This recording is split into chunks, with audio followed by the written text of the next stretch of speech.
All right, I guess at this point here, we have a quorum. We have most of our members here, so I am going to call the meeting to order.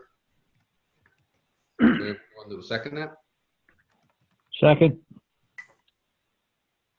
Howie just called in, or Howie's just showing up. Howie's on, he's muted. Okay. Okay. Howie should also be a co-participant. Hey, Howie. The last three digits are 268 or 868. He's in. Howie's right there. Yeah. Hi there. Hey, Howie. Yeah, Howie's muted again. I got him. There he goes. Okay, he's listed as co-host now. Okay, great. Yeah. Has everyone gotten a chance to look at the agenda? Yes. Yeah. Everyone good with the agenda that's proposed? Yep. Can I get a motion to accept? Move to accept. Second. Second. Okay, great. And with that, with the minutes from the last meeting, I sent those guys the meeting minutes out to you guys in advance. Did you get a chance to review that? If so, does anyone have any changes? I looked through it myself. I didn't see anything that needed to be changed on it, but wasn't sure if you guys had any feedback on that. Everything looked okay to me. Okay to me too. Motion to accept.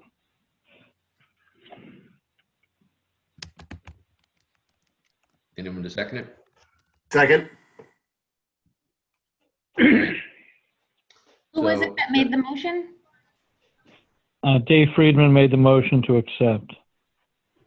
Brian Kelly seconded.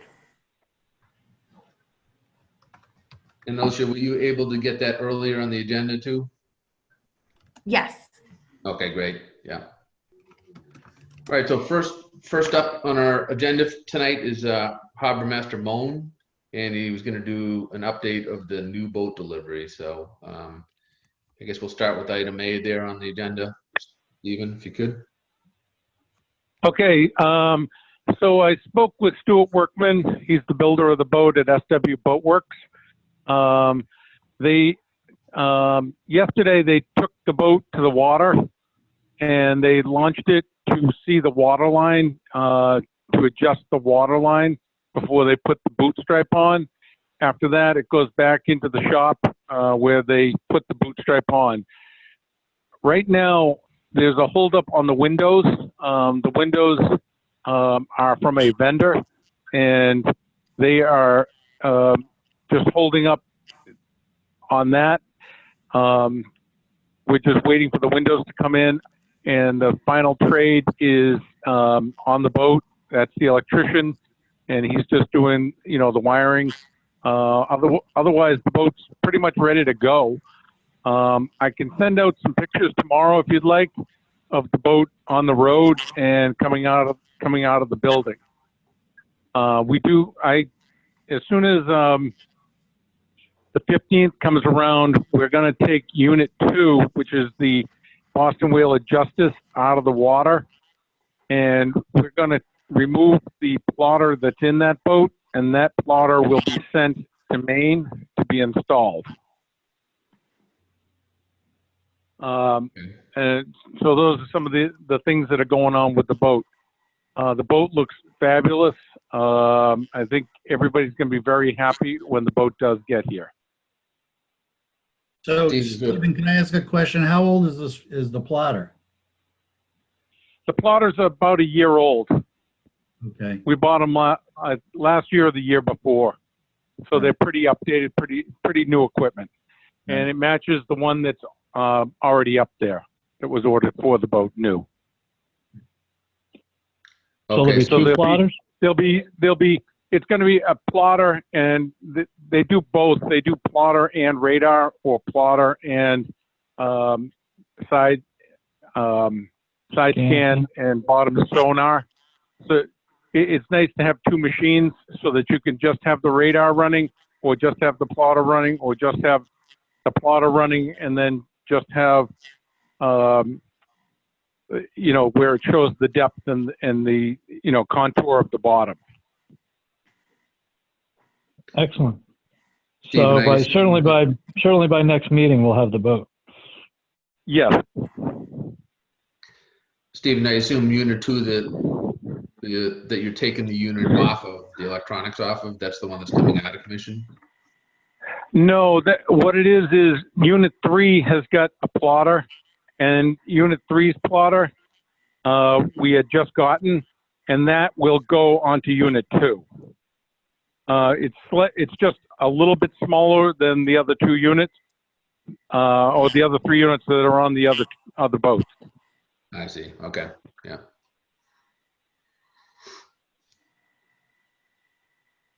We have sent up Yeah, 2 VHF radios, a police radio.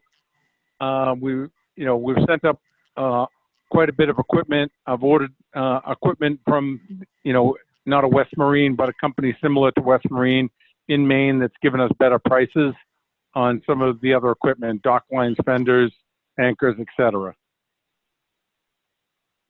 All right, so when would you expect to have possession of the boat? Probably by the end of this month is what Stewart believes I'll have the boat. Okay, so as we go into November, right? Yeah, I think I'm hoping prior to November. Okay. A lot of it's got to do with the window vendor, but Right. he believes that he'll have them. Okay. Did you want to do your review of the piling project? Because I know there's a bunch of members that may not have been on the board when we actually talked about the piling project itself. So it's been a few years now. Sure. So to bring everyone up to speed, just a 10,000 foot overview would be great. Yeah, that'd be fine. So to the members who weren't here when we started this project, what we're doing is we're changing Cole Parkway Marina from a chain and stone system of anchoring the marina in place, which kind of moves around and up and down to a much more secure and safer system of piles that'll just allow the marina to go up and down with the rise or fall of the tide. We hired a consultant, GEI, and they've been part of the design of the system, and they worked with us with town council on getting the permitting in place and any of the other issues. And they also have taken over now, which was part of the original contract of management and oversight of the project.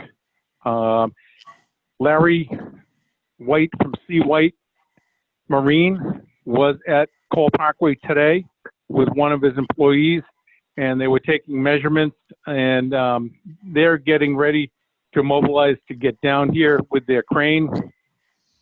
And so this year, what we'll be doing is similar to last year. We're going to be taking the marina apart one final time. We'll be putting the fingers in the parking lot. The fingers are going to be placed further down than they were in the past, closer to the Lobstermen's Association.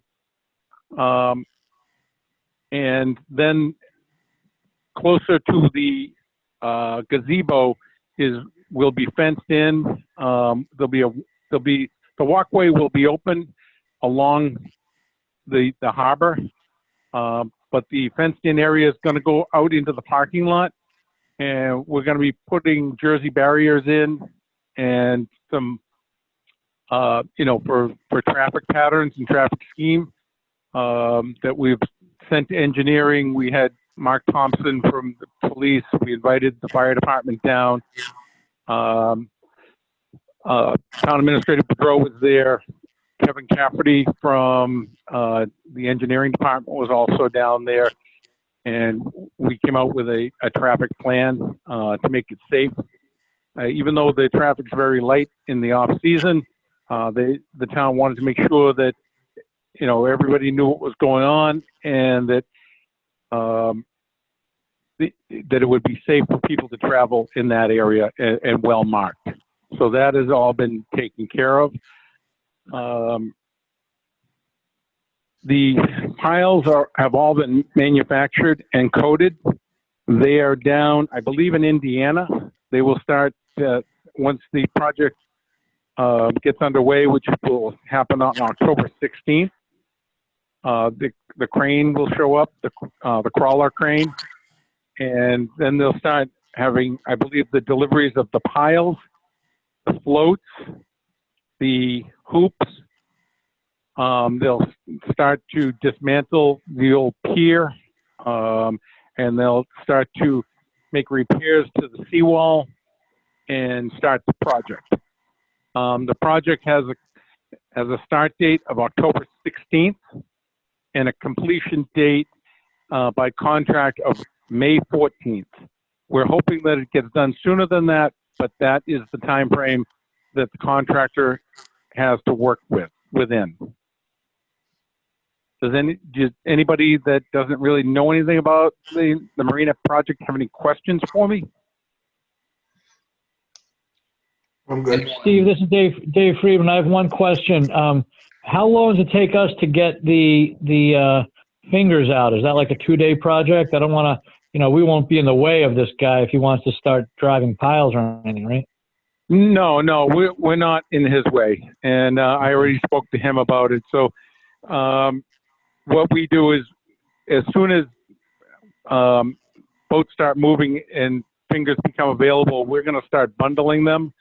And then we'll have a crane day. It takes, after we get them put together in bundles, it takes about a half a day to pull them out of the water and stack them up. Then it takes, a day or two once we get all the chains squared away and the electric disconnected and the plumbing disconnected. It takes a couple of days for us to move the rest of the marina across the way.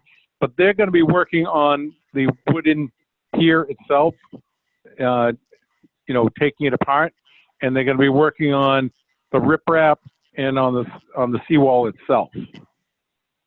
So That'll be for the next month or two? We won't be interfering with them. Yeah. Excellent. Sounds like it's moving we're along. pretty good at it. We move pretty quickly on it now. We've already been to the lumber yard getting the materials that we need, and we got everything cut up to length that we need to bundle the piles and really get this place torn down pretty quickly. We don't want to hold him up, and we don't want to be in his way, obviously. Right. And what's the plan for all the stones? The stones will be taken. You're talking about the mooring anchors? Yeah. Those will be taken out of the water, pressure washed, and then moved over to Peggotty Beach to line the parking lot. Okay. That's this winter before he really gets going. Well, yeah, that's up to the contractor. We can't tell the contractor when he has to do things. We give him a time frame to work in, and he has to do it. Otherwise, we're starting to dictate how the job gets done. And if there's a problem, he could then come back to us and say, well, you told me to take the stones out. Yes, 2 weeks ago, I wanted to take them out, this week, and that's understood. The job. And understood. We don't want to. So that's we don't want to give him part of his any scope. reasons for extras. Yes. Gotcha. That's part of his scope. That's fine. Gotcha. Yes. Gotcha. All right. Excellent. I failed to mention when we kind of started the meeting that if anyone does have a question, I would ask them to go to the bottom of the screen, hit the participants button so you can see the participants up on the right-hand side of your screen, and then use the button that says raise hand. Okay. Seth, is that correct? That is correct, yes. Okay. All right, so back to Stephen. Stephen, you had management oversight by GEI. You covered rough schedule and milestones. Did you have any milestones that were on your No, schedule? On the schedule, it's just got to be, they start the project and, there is a schedule, but he can change it day to day as he sees fit, and it's not up to us, it's up to him. Okay, it might be just something to speak to GEI about so that they have some sort of milestones that need to be achieved by certain dates, just so we have some sort of understanding, or you guys do, of if they're on track and on schedule, or if things are falling off. I know they have to be done by the 14th, but it's good to know if they're hitting their kind of milestones as they've set a schedule to run the project. So. Well, like I said, they do have a schedule, and we can follow the schedule, but they can accelerate the schedule if they so chose, or they can, if they chose, if he came down and the weather was lousy to take the pier out, and he wanted to go back to just working on the riprap and the seawall, he could do that. So we do have a schedule to look at and to follow along with the milestones as well. Okay. Mike, could I ask a question? Yep, go right ahead. Thank you. Stephen, is Verusian from GEI going to be running either weekly project meetings? And also, is he acting as the clerk of the works? If not, who is? And what is being done to mitigate any of the change orders which drive the overall project cost up? Well, Verusian's company will be running the project, and Mike Bierce and myself, but Mike Bierce will be counting employees daily and counting tiles as things get driven and things get done. But prior to any change orders, that would have to go before myself or Sean McCarthy, before any change orders are made. We are really banking on no change orders. Okay, thank you.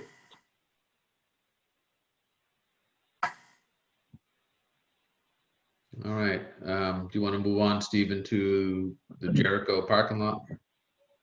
Sure. So at the last meeting, I believe it was Brad White who brought up, he had talked about the lights at the Jericho boat ramp. After the meeting, I reached out to the Department of Fishing and Boating Access, who actually, that's a state boat ramp.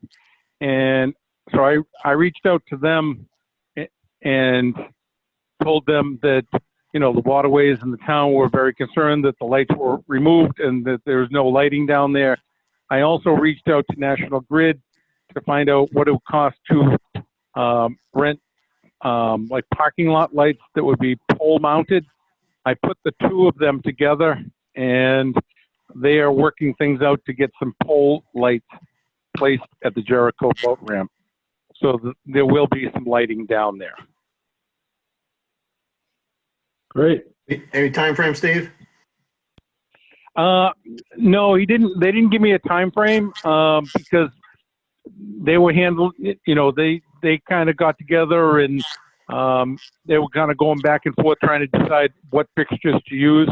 I can reach back out and find out, if it's when it's going to be done or if it's already been done. I have not been down there and looked up other than, I'm usually looking out at the water or looking down the ramp. So that's great, Stephen. So there's no cost to us on that. It's really being picked up by it's all by the state. It's all going to be handled through Fishing and Boating Access. And when I spoke to Doug Cameron at Fishing and Boating Access, the state's also putting together a plan to revamp that boat ramp. So they're going to be doing some work, I believe, to the parking lot and to the ramp, possibly itself, and to make some repairs to keep that in good working order. And that was great news to hear. Yeah, that's So great. we could charge more. It's a busy ramp, so it's good that they keep that up and keep the parking lot up. Sure is. I have a question, if I may, about the lights.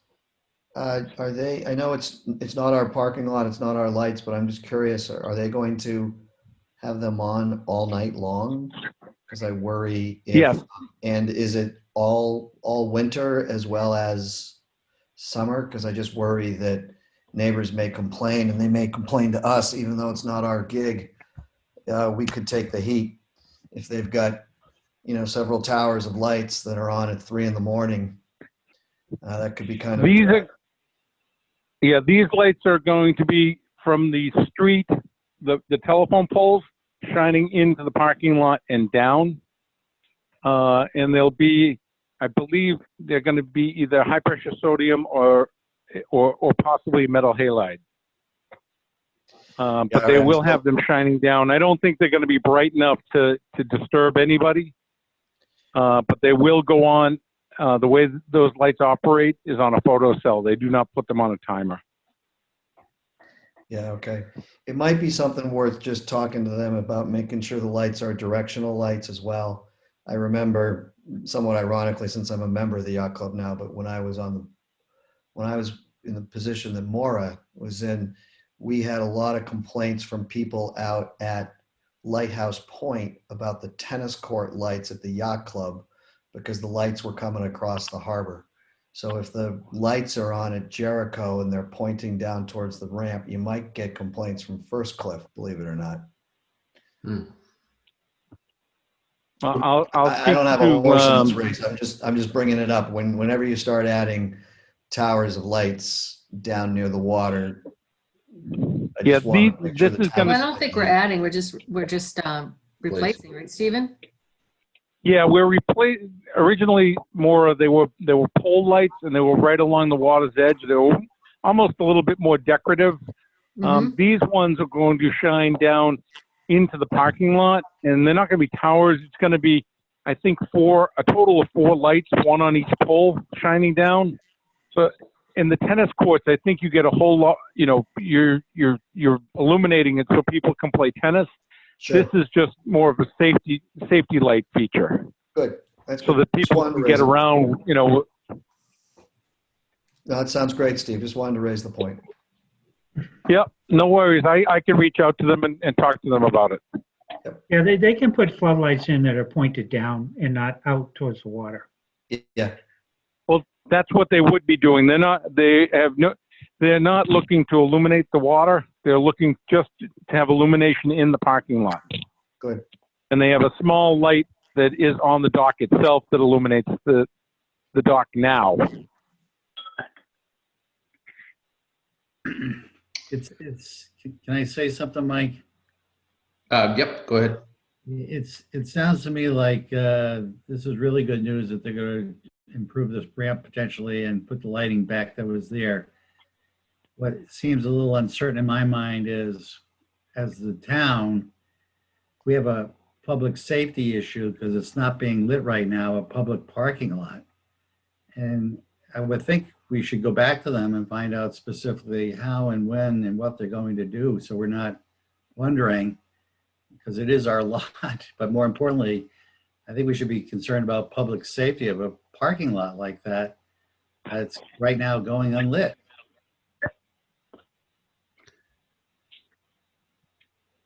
Yeah, worthy of noting. I can reach back out to them. It is a state parking lot now. It's a state boat ramp. So they view it as theirs. He said it right in the email, that they are responsible, it's their lot. We just manage it for them, but I will reach back out to them and find out if they have a date. No, it is their lot. I don't have any qualms about that. What I'm saying is, it appears that it could be a public safety issue to the town of Scituate. Right now, it's unlit. Is that acceptable? That's what I'm questioning. Well, like I said, I will reach back out to them. Yeah. And ask them when they plan on getting the lights put up. Yeah, I think it's a good idea to know that. Yeah, that should resolve that. And Mike, if I can, Jim's working with Stephen as well. He's aware of the situation as well. So like Stephen said, it's a state initiative, which always takes a lot longer than we would like. Sure. Right, yeah. All right, thank you. That's good to know. But Cool. Jim has been very, vocal and forceful with them as well about, this, is their responsibility and they got to get this done. So, like I said, I will reach out to the state again and see if we can get some more answers. Sounds All good. right, before we move on to the next topic, unless anyone on the board has any other questions, we have someone with their hand up that has a question.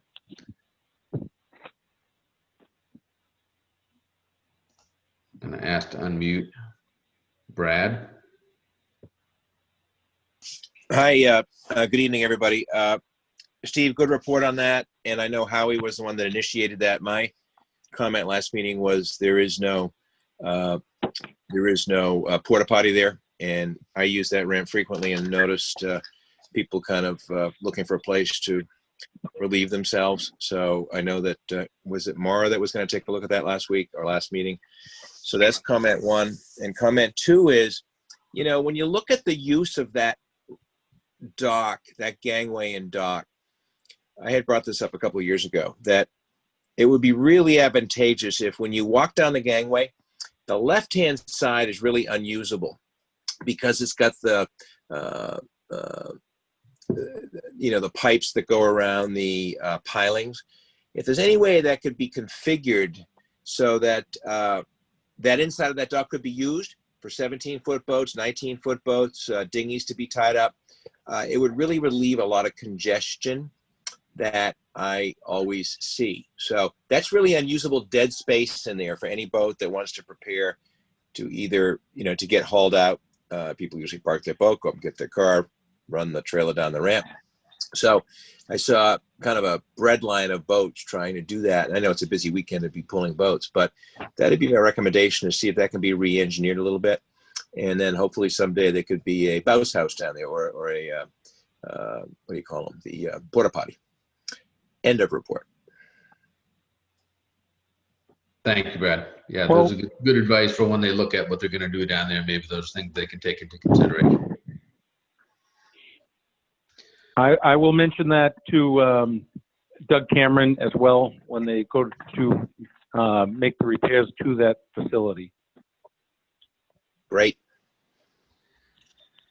The last item I had on the Harbor Master report, Stephen, was the marina report. I had that down just kind of just to update anything that's happened with the marinas other than the project itself. Well, this year we had, it was very busy. We were very busy with transient boaters, but things went along pretty well. I was hoping to have all the pilings in and done so that we didn't have really any issues.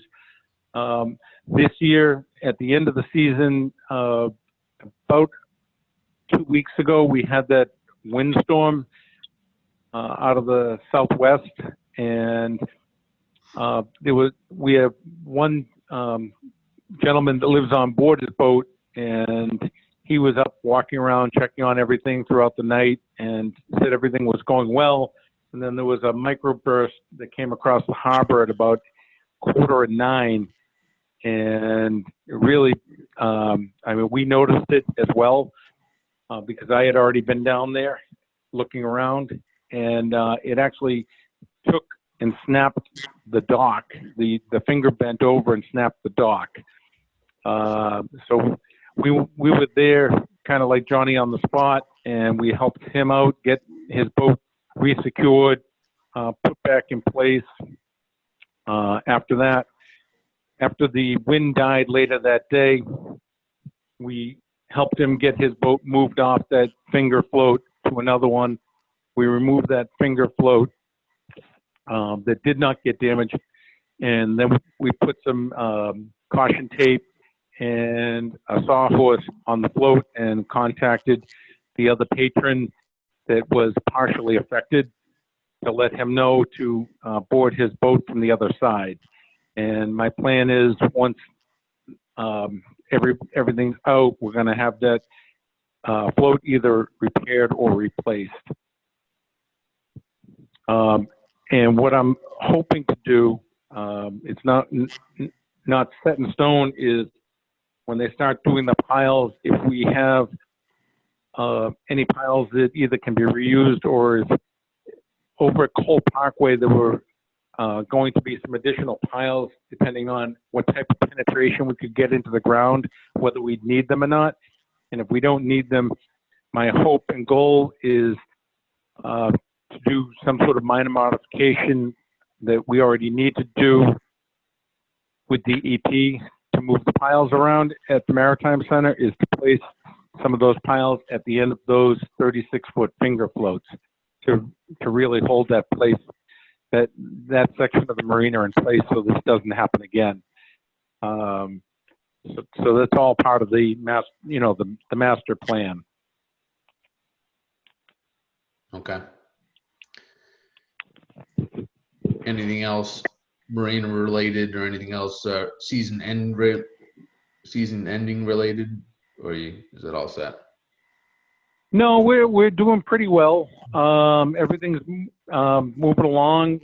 I sent out notifications to all the stakeholders, in the marina, that they need to remove any dock wheels, any dock boxes, any dock lines, fenders, floats, any pieces of wood that they may have added to their individual slips over the years.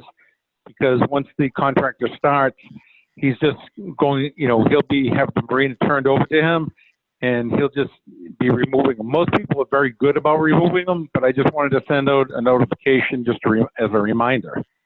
Also, yesterday, I sent out a reminder about wind and weather. I sent one earlier this year about, an upcoming weather event that didn't happen. But I just want to keep everybody kind of in the know and with what's going on, especially when there's impending weather, while the marinas are open and the boating season is in full bloom. Understood. Any questions from the board on Stephen's report? No, a good year. Yep, good year, right? Probably one of the busiest years in a long time, right? And from the audience, any questions? If you do, please raise your hand so we can see it.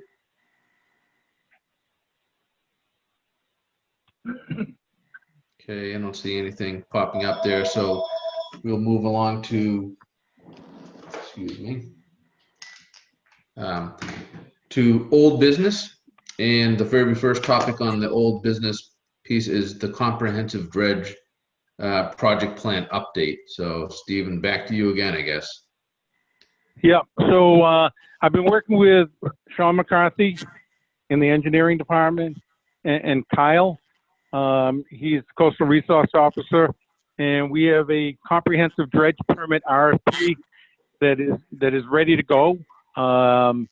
The final draft was completed, and we just have to come up with the dates that are going to work within the town administrator's office to accept the proposals and to have the bid opening.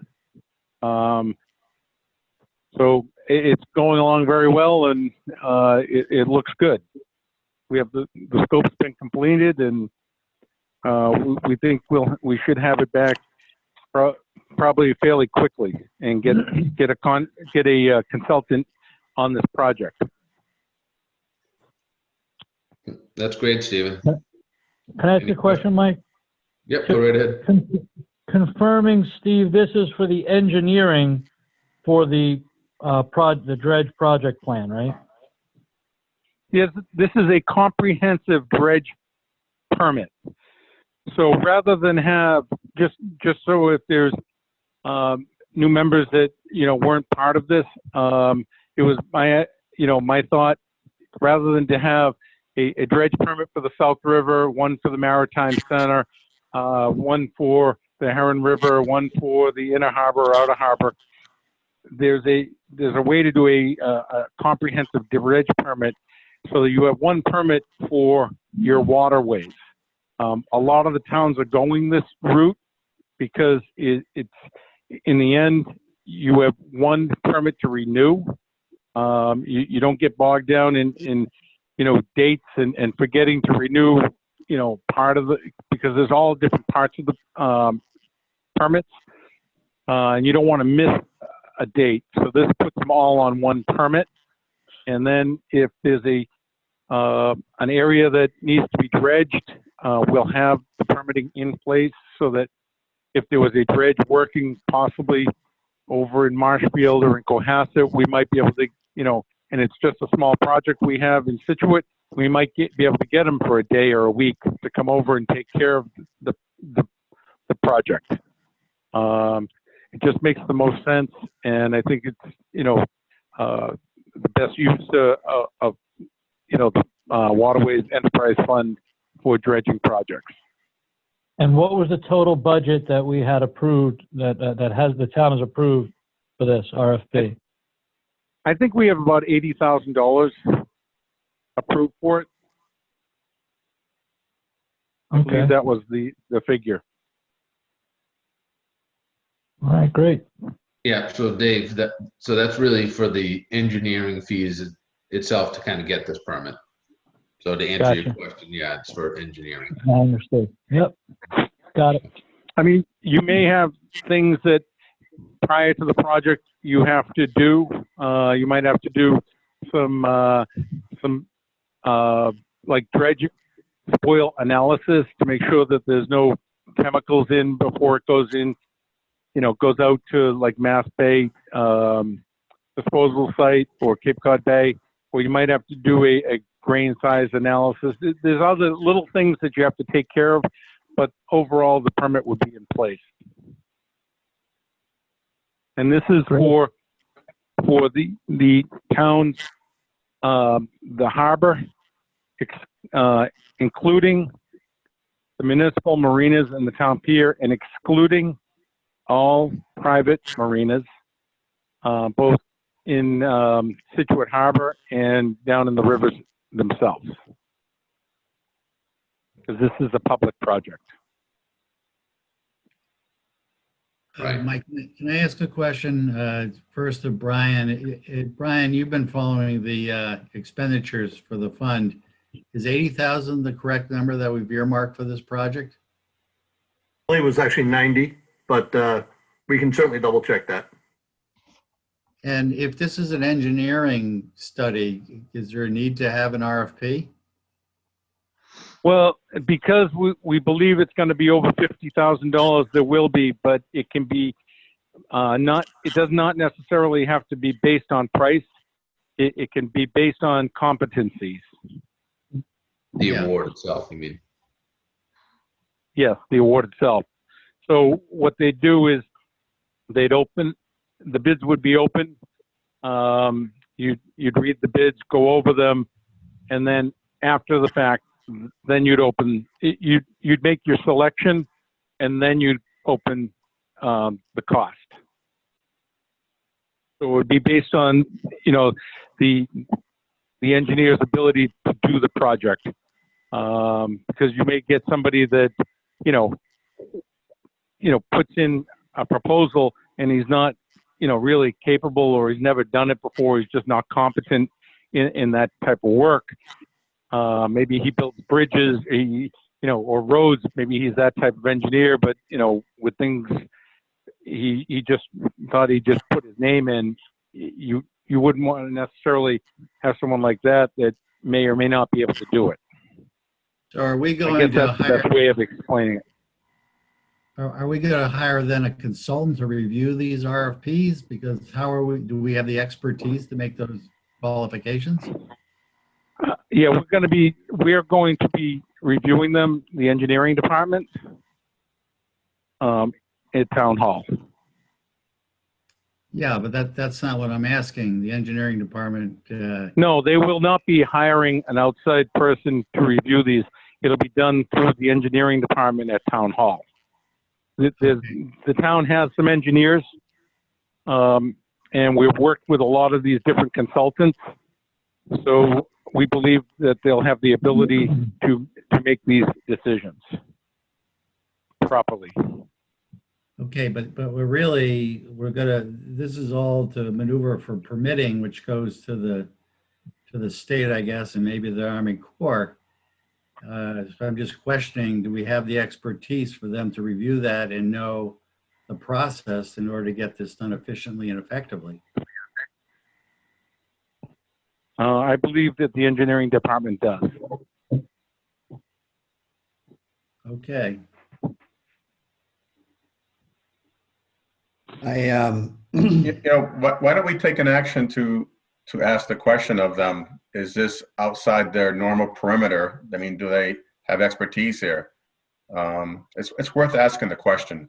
If they come back and say, you know what, we've done this 3 times before for another town or another job, and I feel comfortable with it, then you move forward.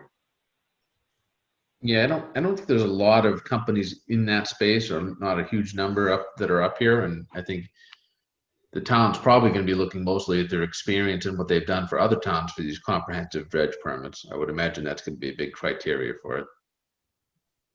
Yes, it will be. I believe it will be. That's why it's not necessarily based on the pricing or cost. Necessarily is the key phrase. Okay. Anyone else on the board have any questions for Stephen on that piece? Yeah, I have one question. Steve, since we used to have a comprehensive permit, does that make it a little easier for us to get it this time, since there's a track record up to such and such a date that the state realizes, okay, these guys were groovy up until, I don't know what it was, 2010 or whatever it was that it lapsed, and they really only need to sort of pay attention to recent years, or is it really sort of starting from scratch? I presume it's probably starting from scratch, but you never know. Not necessarily. If there's existing permits, that just makes it easier. So that if you know for sure there was a comprehensive permit, if you have any information, that would be great, because I do not. I thought we had one back in the early mid 2000s. Howie, you have any knowledge on that? I think we have more than one, Rick. I think we had a few. I know that when we did the Maritime Center, that was in itself, and then the rivers, and then some outside dredging. But I thought we had a comprehensive. My memory might be wrong, but I was. Yeah, they know, like, part of the RFP, we were talking about the South River Dredge project. Yeah. And we also talked about the permits that were over at the Scituate Maritime Center. Yeah. I just don't have any records of any other permits that I have in my office. Okay. But if you have something, Rick, or if you can come up with something, that does help, because those permits, if they're still existing, they just fold into it. And if it also helps when there was prior permitting, because then it doesn't go to a improvement dredge, it may be a maintenance dredge. Yeah, I honestly don't remember, to be honest. I don't have any paperwork. I would have handed that over to Howie. Rick, to your point, Rick, that's exactly what my question is, what I'm trying to get at. And I'm sure that the engineering department is well equipped to do a lot of projects in this town. But waterways projects are somewhat unique. You're dealing with different bodies. You're dealing with the state. Yeah. You're dealing with the Army Corps.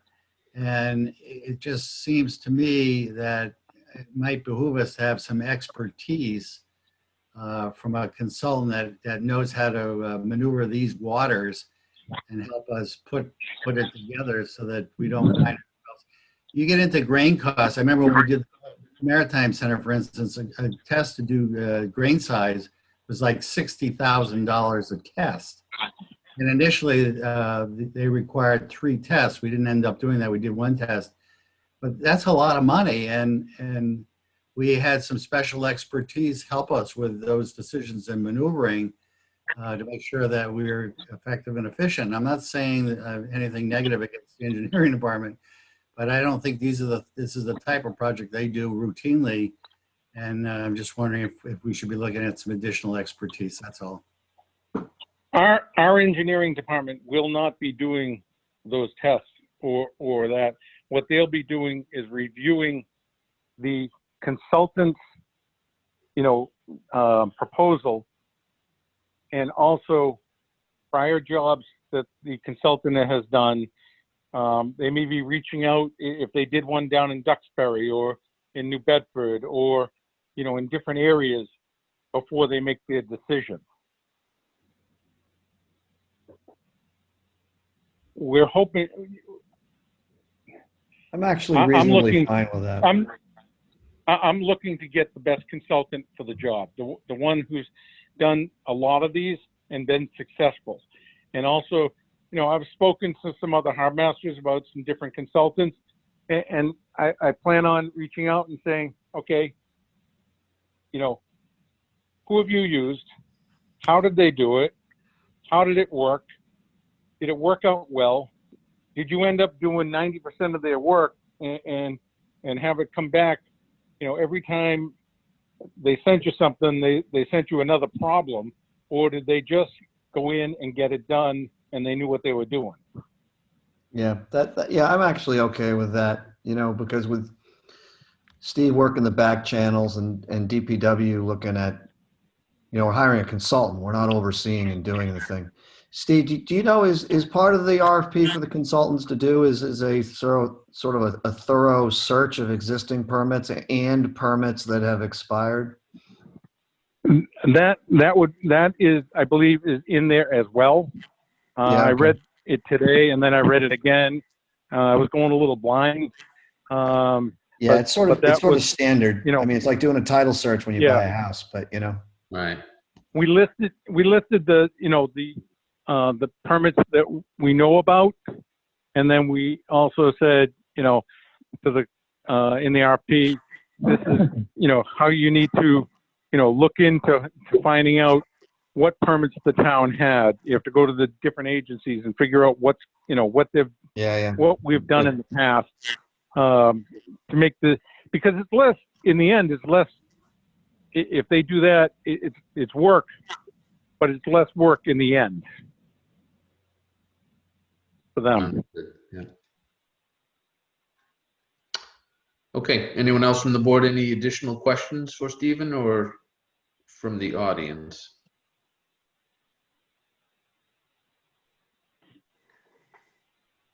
I don't see any hands up. So if not, then we'll move along.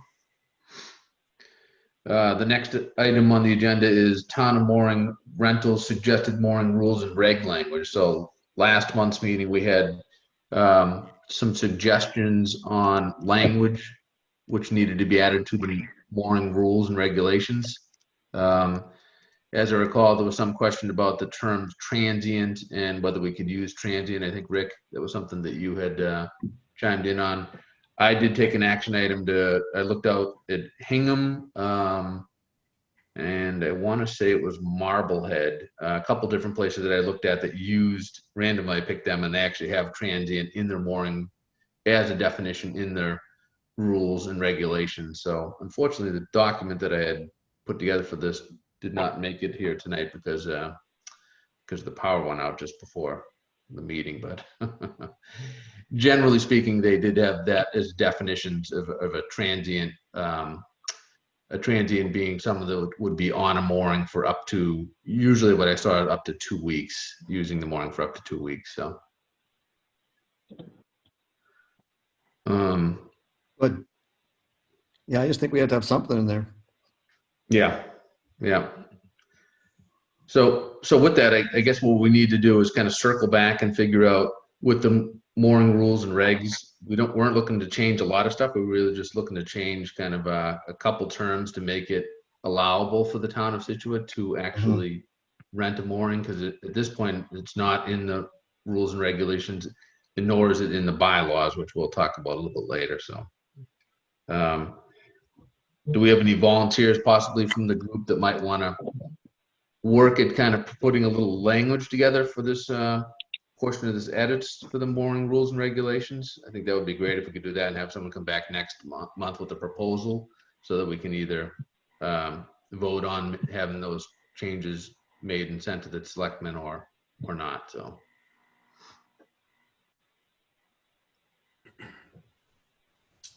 Hey, Mike, it's Brian Cronin. I can work on that with you if you want. That'd be great. Anyone from the board as well that could help with that? Yeah, I'd be glad to take a look as well. I just don't want to have a, I don't want to overpromise anything. So if Brian and I could work on something, and Brian, if you could start highlighting and we could consult together, that would be great. Sounds good. That'd be great. Thank you guys. Appreciate that. And certainly because you can never have enough Brians, I'll help you out too, Rick and Brian. Oh, great. 1 second here. All right, thank you guys. That'd be great. Next item in the agenda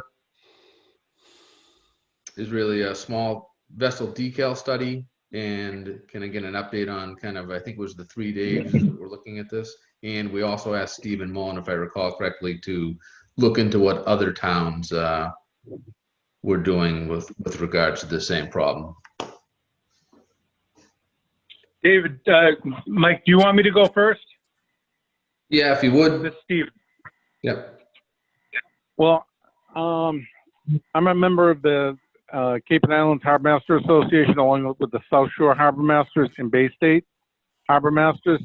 I sent it out to the group, the question about small vessels, canoes, kayaks, paddle boards, etc.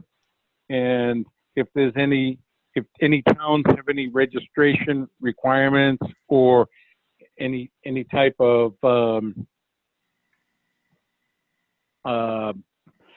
user fees, user fees or policies. I got back a lot of no, they don't have anything along those lines, but everybody, as the same as we do, encourages all the users to use the Coast Guard decal and put it on their paddle boards or canoes or kayaks or even their small rowboats, so that if they are found floating, they can be returned to the owner, and it doesn't create a big search and rescue mission for either the town, state, or the Coast Guard. So they all encourage that. However, there was about 4 towns, I believe Barnstable, Provincetown, and there were 2 others that have a decal requirement if they're left on town property in like a rack system. Other than that, Barnstable, those towns don't require it if you're just coming in from out of town and have it on your roof and take it off the roof of your car and put it in the water, or if you pull the dinghy out of the back of your truck and put it in the water, or kayak, canoe out of your pickup truck. There is no requirement in those towns. It's only if, and they charge a $25 fee, it seems, each of the towns, if they have a rack system. So can I clarify that? So the $25 fee is if they're giving them rack storage? Is that what it is? Yeah, it's like a rack storage. It might be on a beach where they allow, or not necessarily a swimming beach, but on a beach area that, maybe town property, and they allow people to leave their kayaks or canoes there or paddle boards. Some of them even have, dinghy rack storage, depending on if you're in a small bay area, and they require a permit with their information so they know whose dinghy it is and that they have paid the $25 fee to keep it there. But other than that, it's not, there is no requirements. Okay. Interesting. Do we have a representative? Anybody that responded to me indicated that they didn't have any requirements. And there was probably 10 or 20 towns responded to me.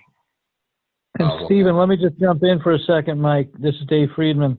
Steve, go do you get any sense that they're struggling with attempting to, get their arms around the challenge? They're not even attempting. They're encouraging people to use it. There is no requirement. And one town actually said that they didn't think that the town could require a registration that would be done through the state, or a registration type requirement. Okay, interesting. Can I get one of the Daves to report in on their piece of this? I know you guys were getting together for my notes to discuss this stuff as well.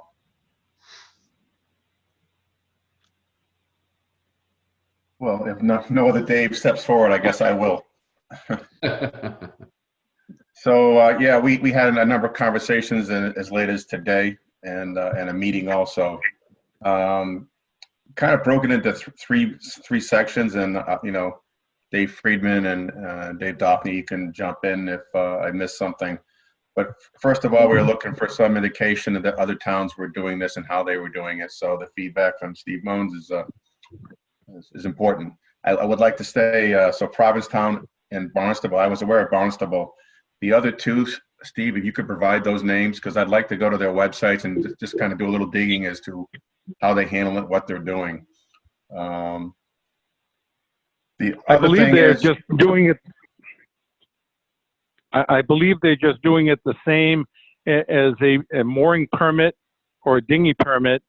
You come in and pay, and you get a sticker, and you're supposed to apply the sticker to your boat. Right.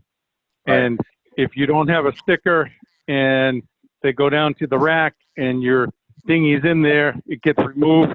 I know Barnstable removed most of their dinghies that were left on the beaches that could not identify, and they brought them to the transfer station, stacked them up, put them in groups, and then at the end of every other season, I think they auctioned them off.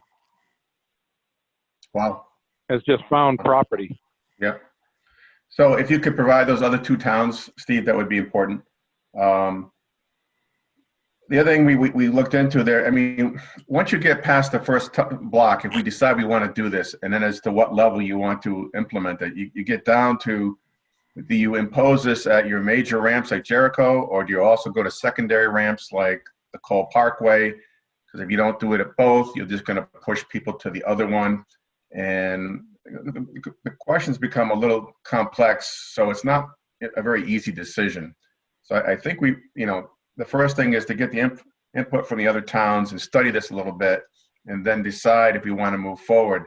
The third point was, if you do formalize this and you ask for monies, then there's usually a state mandate as to number of boats equals number of parking spots, and we don't know if by formalizing the kayak situation, you are, and then suggesting that we have parking spots for them.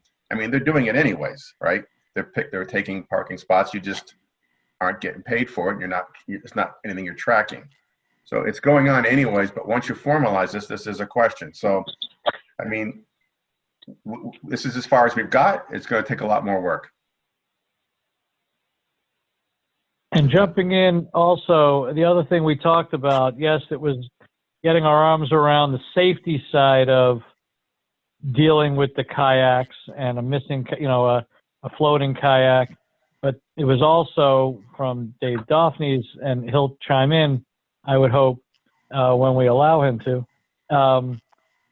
the revenue side of, all these kayaks are using the Scituate Harbor and Scituate Waterways, causing extra stress on the harbor master's office. So we broadened our discussion to talk also about how we generate some revenue into the harbor master's office from either a rack system or a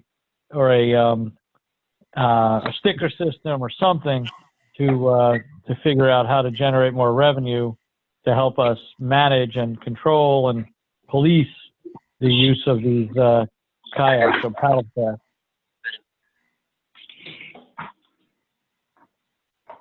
All right, so is that more of just a statement that you're looking at that still?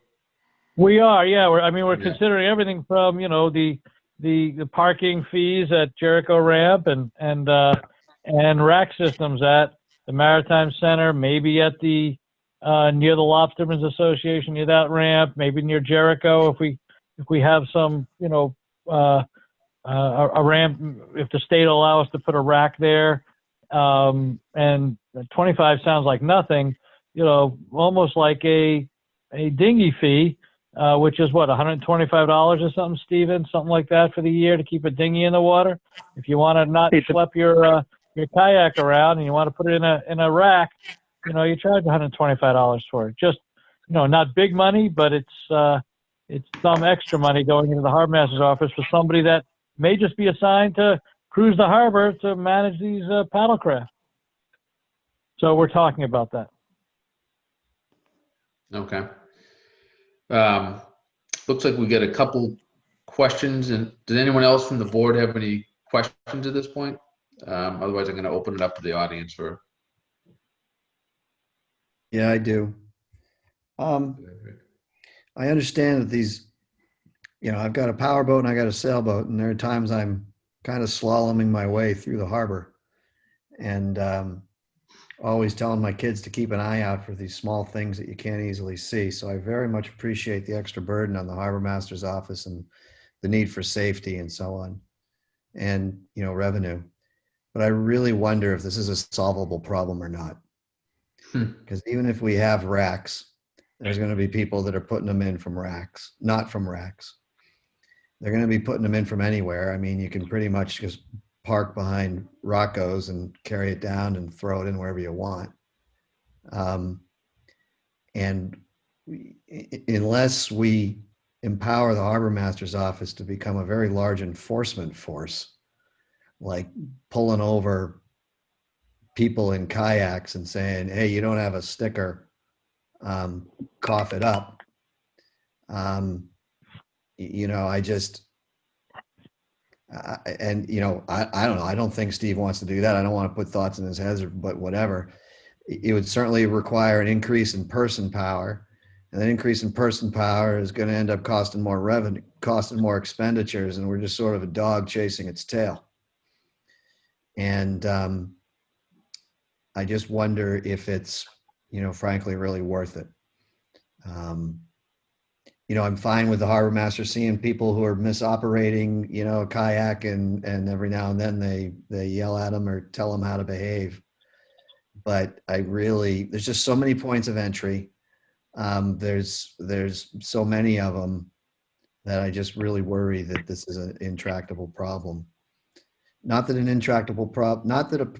if a problem is intractable means we should just give up, but a problem of this size in terms of its scope, for what scaled to what the problem really is, I kind of wonder if it's worth it at all. Yeah, I kind of share the same concerns. I think we were talking the other week about what if someone's from Marshfield and they put their kayak and or paddle board in and they paddle over into Scituate waters. Does that mean they have to have then a sticker there? There's all kinds of scenarios that are tough to get around because it's town by town. Yeah, and I think the work that people have done really, kind of held off on making that little soliloquy until people did work, and then started thinking it through more and educated us all about it. So I think the work done so far has been really, really helpful. Yeah. But it just really shows. I mean, I hadn't thought about some of those things. I tend to be kind of paranoid when you're thinking about regulations because you got to think about the worst behavior possible. But these guys came up with stuff that even I hadn't thought of.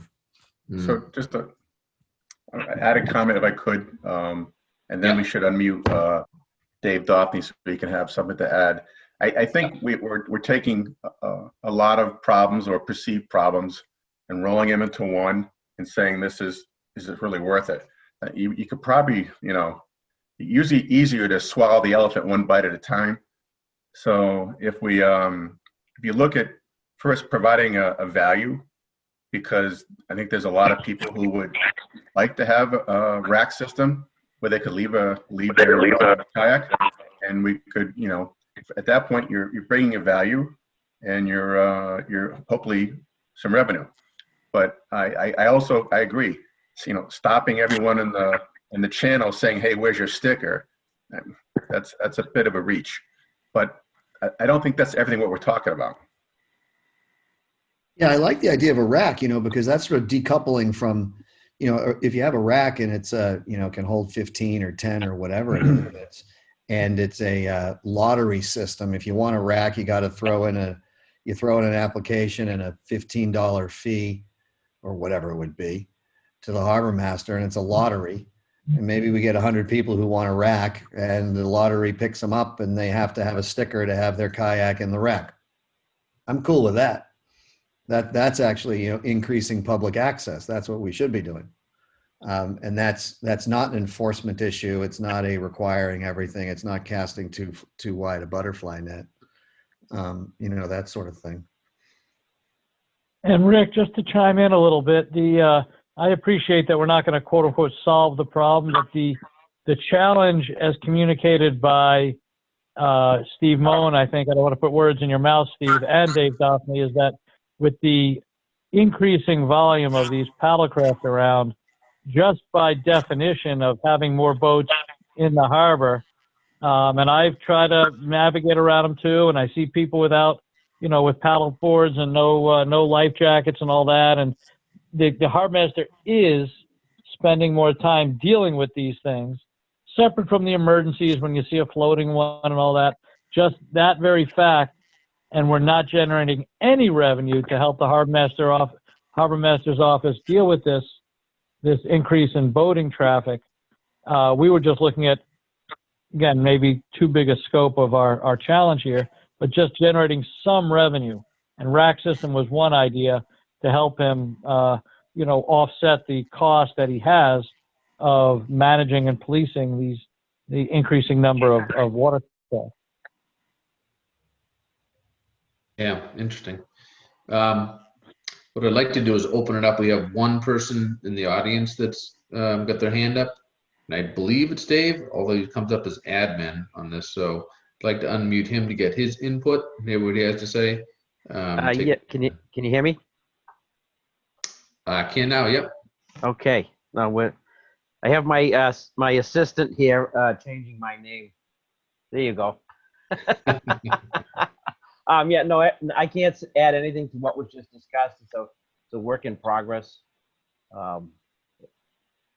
And we want to vet through a lot of this discussion before it comes to waterways for a more in-depth discussion and decision. So that's pretty much where we stand. Can I ask, I have some input.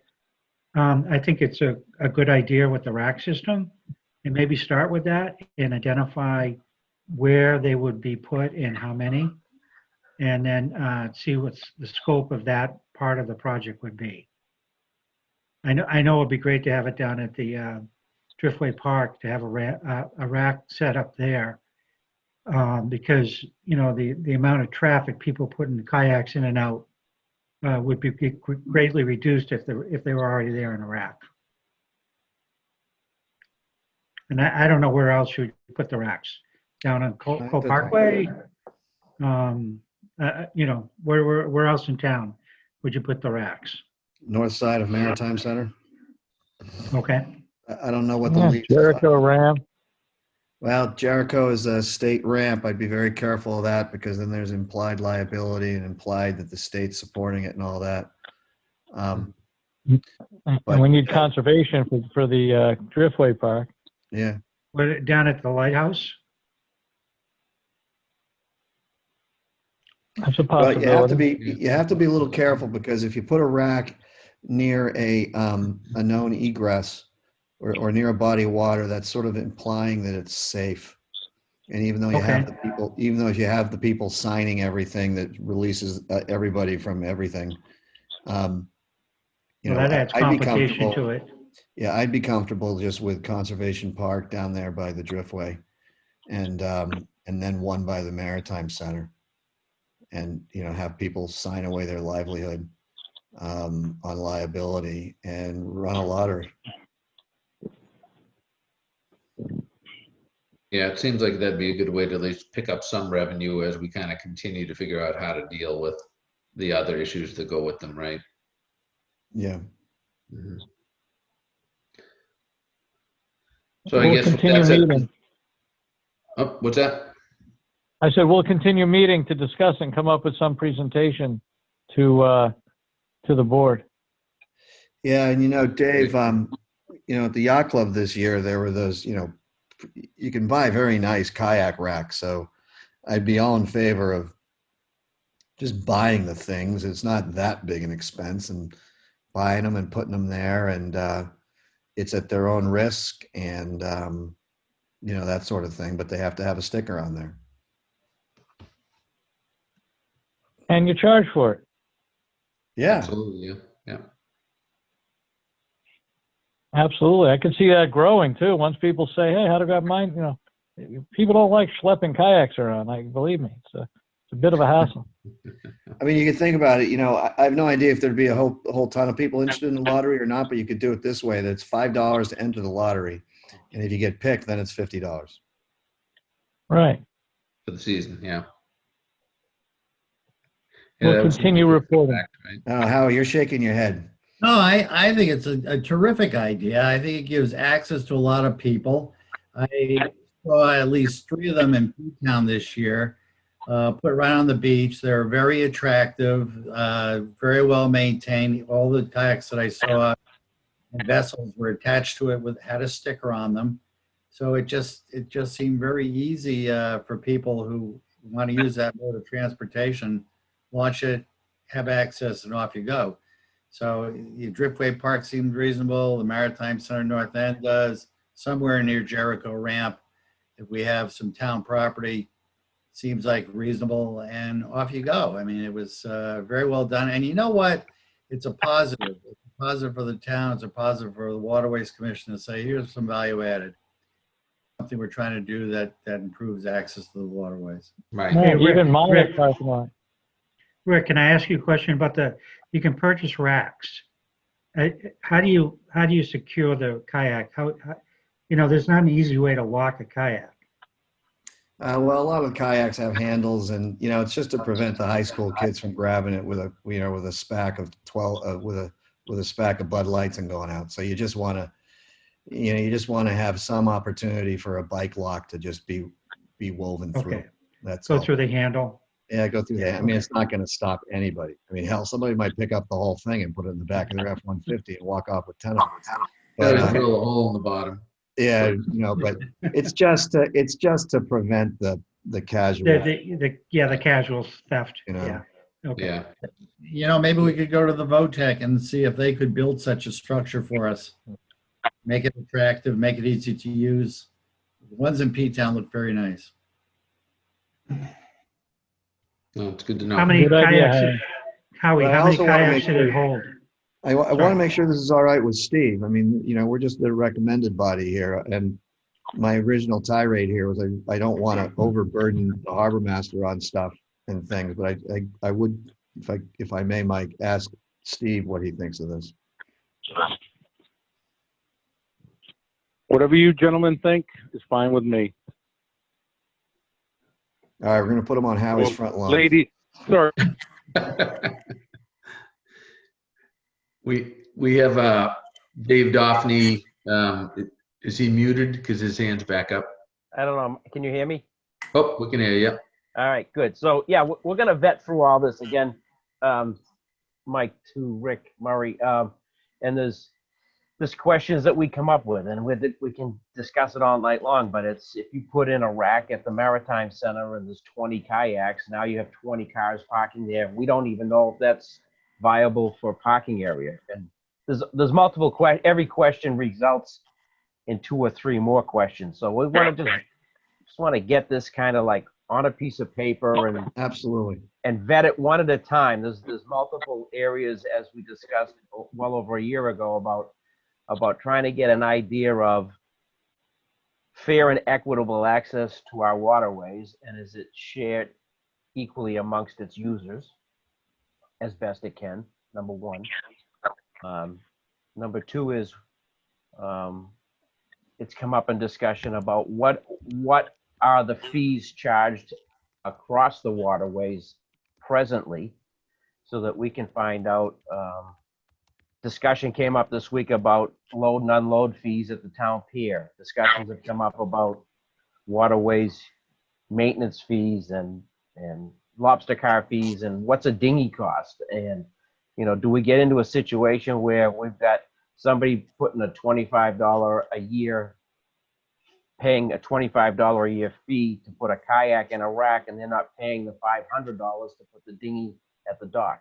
Those are things, you know, as you peel it back, you have to, there's so much more to look into. So the feedback is great, but what we'd like to do is just present it in a form to you guys and go over it one at a time. And that's probably, as best we can come up with, the best way to do it. Well, that sounds good. Yeah, sounds like a good, reasonable plan. All right, I'll put that back on the agenda for next month as well then. Great. Yeah. All right, so I think we're done with the old business. On to new business. We had first item up is waterways bylaws edit, and in looking at the bylaws with Stephen the other week, we saw a couple things in the bylaws that specifically pertaining to waterways, section 30,900. A couple things that needed to be looked at, right? So I had sent a copy of the bylaws out to the waterways team members so that they could review it more. I think I may have forgotten to send that to you. I apologize for that. And there was a couple things in there. Some of it's administrative, and someone have a question? Oh, I just want to say I have it, Mike. Oh, you do? Okay, thank you. Yeah. So there's a couple things that we just wanted to point out, and then we can decide whether we want to tackle it or we want to just kind of form a subgroup to kind of tackle a couple of these things, because some of it's just administrative, almost like typographical errors. So if you look at if you would look at section 30,920, item number B, paragraph 2. This kind of goes to the same thing we were talking about with the mooring rules and regulations. It says here that no mooring shall be rented. And so, you know, this is one area where we talked about if we're going to change it in the mooring rules and regulations, we need to amend the bylaws to be aligned properly. So something here, you know, that says other than the town of Scituate, no mooring shall be rented was kind of, you know, just general thoughts on that. Okay. I'll run through this stuff, then I'll kind of, you know, open up to the board for kind of input on it. Second piece was in item number E, just the header itself for 30,000. I'm sorry, section 30,930. The header itself says town landings, piers, decks, and floats. Well, I don't think this section really has anything to do with decks. I think it's supposed to be docks. So that's just what I believe is a typographical kind of error that needs probably to be changed. Yeah, I hope so. Otherwise, a lot of people in the West End are going to get real nervous. Right. And then the third item under that section in item B states no person shall tie or secure any boat to any town-owned dock, pier, or float in the way it reads today for more than 60 minutes without first obtaining a tie-up permit from the harbor master. Such permit, blah, blah, blah, blah, blah. It goes on to say kind of that you need to get a permit if you're going to be at a dock for more than 60 minutes. Well, I guess this begs the question, if someone comes in and they want to tie up the boat for 45 minutes, that they don't need to, you know, this implies that they would need not get permission from the harbor master to tie up in anyone's spot. So someone pulls into a spot, the owner of the slip perhaps is out for a couple minutes on his boat and comes back in, and someone is pulled into their spot, and they would really kind of have, the way this is worded today, the right to be there for up to 60 minutes without even permission from the harbor master. So I guess the intent here is really to kind of continue to give public access to anyone that needs to come into one of our town marinas, but at the same time make sure that the harbor master knows when someone is pulling into a spot, and then they can actually assign a spot to someone for public access.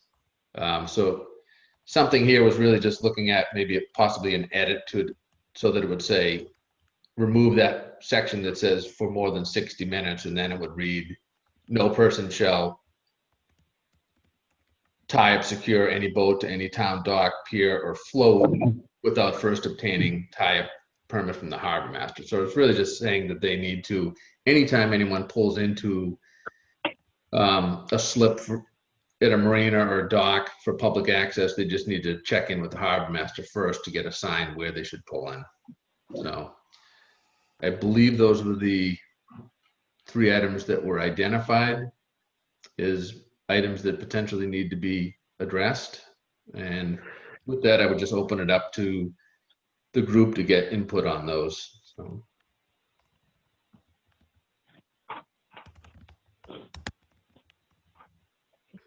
Mike, I had a question on that one you're just talking about. Yeah. And this goes to Steve Moen. Do we, if somebody wants to tie up for a couple hours to have lunch at a dock, is there a charge? Do we have a fee for that? No, we do not. We just allow them. A lot of boaters will come into town and they'll call us on the radio. And if we have a spot available, we'll allow them to tie up.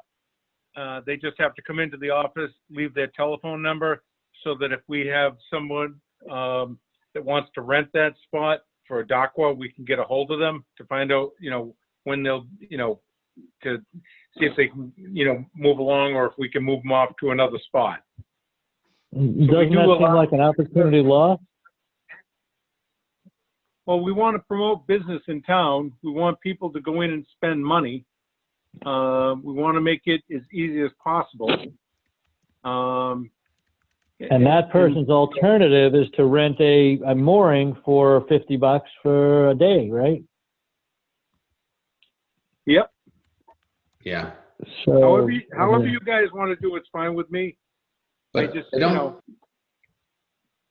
I'm just trying to provide public access. Yeah, just thinking out loud, because we do take money from the state for some of our projects with the docks and other stuff. I'm not sure that charging for public access would be a great idea, but that's my own kind of perspective on it. So I just think that's an opportunity. I mean, again, you could rent it for the day, right? I mean, so if Howie leaves for 2 weeks and somebody wants to rent that slip for a week, we would do it, right? Yes, we would. And that's why we take the person who's coming in for 20 minutes, a half an hour, or an hour, or a couple hours to go have lunch. So that if somebody calls us on Docwa, we can call the person and let them know that, find out where they are, what they're doing. Obviously we're not going to hustle them out of the restaurant if they're in the midst of it. But if they're, shopping, we just tell them that we have, someone that's coming in to use that slip, just to kind of move them along, but in a nice way. Yeah, and I don't know the volume, obviously, of available slips for how long, and and you have some information about that, but not complete, because people leave for 2 days and don't tell you. Yep. Some tell us and some don't. Right. Dave, that's something else. Yeah, Dave, I get your point, but I got to say, again, I see it kind of as diminishing returns. As Steve says, we're trying to find public access and support our local businesses. And so if we're leaving some small money there on the table because some dude comes down from Cohasset and wants to tie up for 2 hours. And, you know, the TK's dock is filled. So he calls the harbor master and sees what the harbor master's got. You know, I'm fine with that because it's supporting the local industry, and it's okay. It's maybe we're a lost leader on our side of the coin on that. And I understand that we're, as an enterprise fund, responsible for all of our own, you know, ins and outs. But, you know, I mean, this is sort of the extension of, you know, one could argue we're leaving money on the table with the fees that we're charging. And the reason we keep the fees low is because we want to make it attainable. So, you know, we're not at the private rate. So because we're trying to provide a service to the town and so on. So I think at some point, and your point is entirely valid, and I think we're in agreement. But I think that, you know, overall we need to have a higher threshold than on some of these things that we're talking about, because I think the benefit of the public access and you know, I'd hate for somebody who wants to come in and go shopping at Village Market and then walk down to Joby's, you know, and it's going to take 2 hours. I'd hate for that person to say, you know, screw it, I'm going to go down to Brant Rock, or I'm going to go up to some other town because those people at Scituate are going to charge me $19. All right. Good point. Or But I can't go into Sam's to have breakfast or go to Coffee Corner or to any of the other restaurants and get a sandwich, you know, or an ice cream cone with my 3 kids and come back and it cost me an extra, you know, $20 to go have an ice cream. Yeah. Sorry to bring that up. I'm in agreement to take out the 60 minutes anyway, Mike. We digress from Mike's focus here to clean up this. Yeah, that's fine. There was some report. really good comments and discussion on that. I mean, probably And again, Dave, I'm not disagreeing with the premise. It's just where the threshold is. You know what I mean, man? Right, 4 hours, right? You know, I mean, Provincetown has, I forget what theirs is. It's all private, I think, unless you're on moorings. But, you know, what if it's 4 hours? Then you got to rent for the day. Yeah, whatever. Yeah. There's a lot of cases, I believe, that where people are coming in and they're just tying up to pick up passengers because they can't put them all in their rowboat or dinghy to get out to the boat. So some people are just in for a couple minutes to load passengers on board and they're off, and it's really just public access in and out. In some cases, people are filling up their water tank in a sailboat with some water, right? Because they need to have fresh water on board the boat. I think it's, you know, some of these things are 5, 10, 20 minutes, but you need to have something, in my opinion, you need to have something in your bylaws that says that if someone is pulling in, they're at least checking in with the harbor master and getting an assigned. Right, letting them know. Right, letting them know. Yeah, absolutely. Yeah. And back to B on the prior section, Mike. That's a little complicated, right? I mean, I don't know what kind of motion you're looking for that paragraph.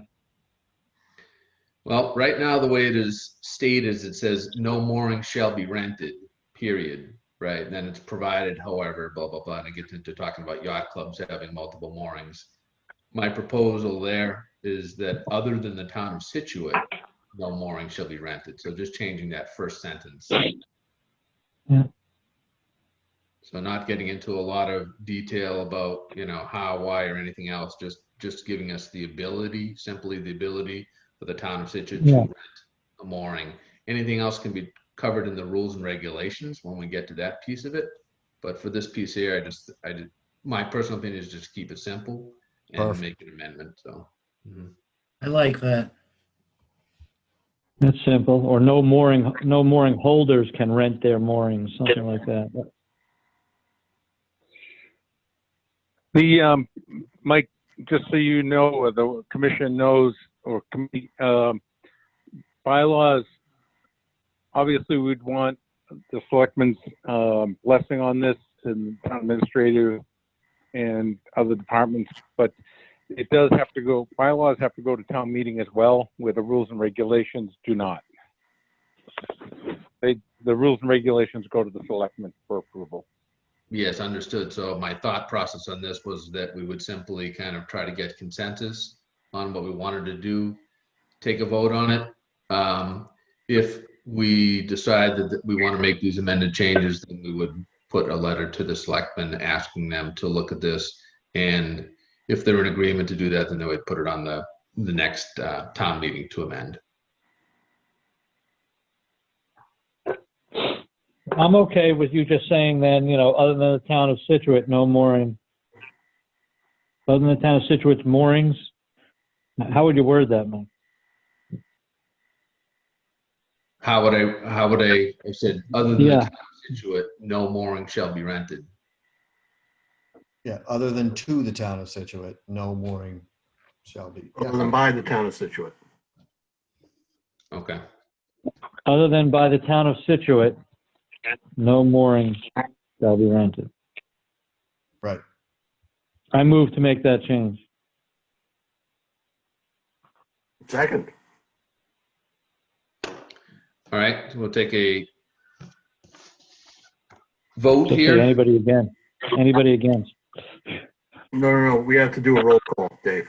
No. Yeah, I think we have Right. to do a roll call vote, so. Do you want to do them all, Kelly? Mike? Do you want to do them all, and then we could do all the changes? That's great. You think that's the easiest way to do it? Makes sense. Okay. Are those the two? Are those the only two areas that you had? So the next section there was really that edit to change decks to docks. Right. Anyone have any comments on that? I fully support that. 100%. No Thank discussion. you. I'll And put then- the force of myself and my team behind you. Section B there is where we were talking earlier about removing that one statement so that it says, starting from the section, the beginning of that sentence, it says, no person shall tie or secure any boat to any town-owned dock, pier, or float. And then what I would remove is for more than 60 minutes, because then as it reads, no person shall tie or secure to any boat or to any town dock, pier, or float without first obtaining a tie-up permit from the harbor master. So my proposal there. And would that be- permit is generally verbal, right? Yeah, Yes. it's really verbal, yeah. Okay, what else? Those are the only proposed changes. Should it be, rather than permit, permission from the harbor master? Because it's such a short period of time. Sure. Yeah, but it's talking about, if you read down further, it says such permit may be issued on a daily, seasonal, calendar basis, tie-up, and tie-up be set by the selectmen. So it's talking about, from right away, but it could be daily, or where we do have, like right now we're using the system DACWA, so that's giving them their permit. Where it can be verbal or, or otherwise. Okay, all right. So those were the So I three. move to make all Mike's changes. Second. Okay. So Roll call on it? roll call vote. Yep. And I'm going to start with Mr. Dave Friedman, Yep. Craig Rosenquist, Yep. Dave Sinkowski. Yes, Mr. Chairman. Thank you. Brian Kelly, Yes, sir. Rick Murray. Yes, Mr. Chair. Stephen Moan, As I always do, I'm going to abstain. okay, Howie, Yes. and I believe that's everyone. Correct me if I'm wrong. Because I don't believe we had Tucker, Steve, or Dave Haley on. Steve Gard, that is. Yeah, they wouldn't vote on, the last two wouldn't vote on this, just Tucker. Oh, that's correct. Yeah, just Tucker. Yeah. All right, I will send these edits out to the group, highlighted in yellow, and I will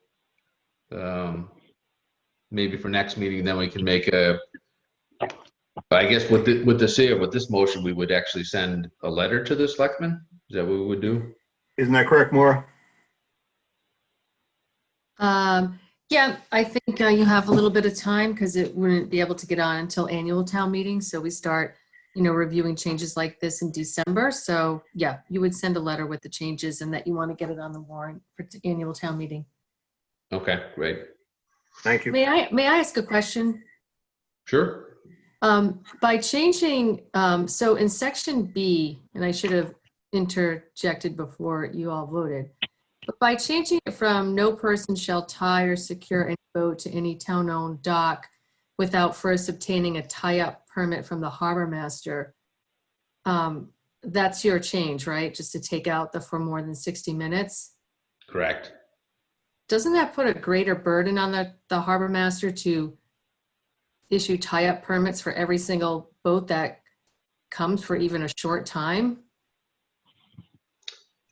That is a really good question. I think what we're trying to prevent here is anyone that does come in and just ties up, because the way it's written today, they don't need any permission to come in and tie up, right? So what generally happens in most harbors, if you do want access to it, you call the harbor master on the radio, and then you ask for permission to kind of dock up or tie up, and they'll ask you for how long.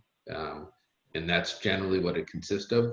In this scenario here, we're just trying to prevent the bylaws from letting people come in, tie up, leaving, go up shopping for up to 60 minutes. Howie comes back down to comes back in his boat, and there's someone tied up in his slip and no one knows anything about it.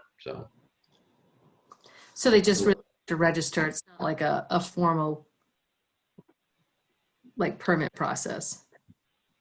Well, more of what they would do is just call on the Channel On the 9, which, radio. on the radio, and just say, Scituate Harbor Master, this is, what's in Howie's boat. I'd like to see if I can get a place to tie up to go in for lunch. And generally, we just look into Aqua. We say, could you hold on for a second, Cap? We look in Aqua. There's nobody in Easy North. Yeah, Cap, come on in. We'll have one of our assistants meet you down there.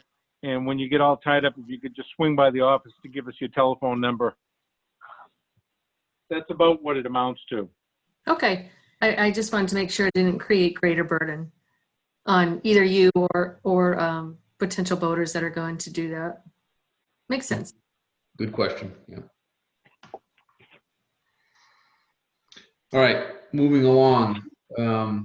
Brian Kelly, I had you down for kind of just certified retained earnings. I know we got an email on that. I just wanted you to kind of give you an option here to kind of talk about any financial updates and the notice we got on retained earnings. So.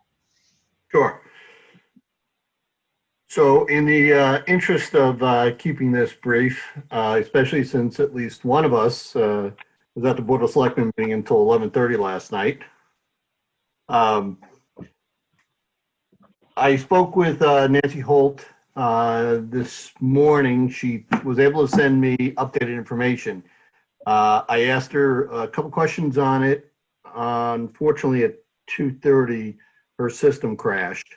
So these were not obviously essential. It's more important to get her system back up and running. So we will circle back with Nancy later this week. But to use a political term of October surprise, we have an October surprise on our retained earnings, and it's a good surprise. The net here is we had estimated retained earnings would finish the year somewhere in the mid 400,000s. The reality is we are finishing at 567,000. And the reason that's terrific. It is fantastic, isn't it? We like to go in that direction, not the other way. Because we raised the price of ice. You know what? We did ice sales, Dave, but it wasn't quite that much. So We should the net probably. here is our revenue was greater than they had budgeted and expected. And the expenses actually, while they increased, they were moderated by a request made to, I believe, all the department heads, Steve, correct me if I'm wrong, entering into the COVID phase to reduce spending, hold off expenses. So because of that, we had an increase in revenue of about 116,000, increase in expense of about 55,000, which increase in expenses were directly attributable to an increase, a pop on indirect expenses, and also a purchase of services. And that's what I'm asking Nancy to circle back to me on. I know at least one of those, and I believe it's the indirect side, is due to the fact that there was a spike on insurance costs, not only on the personal side, but also on the actual marinas. We had an increase on that. We also found out when we were doing an audit on it that the ice coverage was not enacted on one of our policies, which obviously now that we're keeping the docks in year round, it's rather essential that we do have that protection to protect a couple of $1 million marinas for any type of ice load damage. So the net here is by next meeting, I'll be able to send out in advance updated year-over-year financials. I'll take a first shot at running them out over 5 years. There's one more piece of information. Because the bond rates are historically low, they're going to package the boat as well as the dredging on the the South River, which has yet to get rolled into a bond package. That's going to be done the end of this month. So we'll have hard costs that we'll be able to run on a 5 and 10 year analysis once that bond is authorized. And again, Nancy thinks that'll be later this month.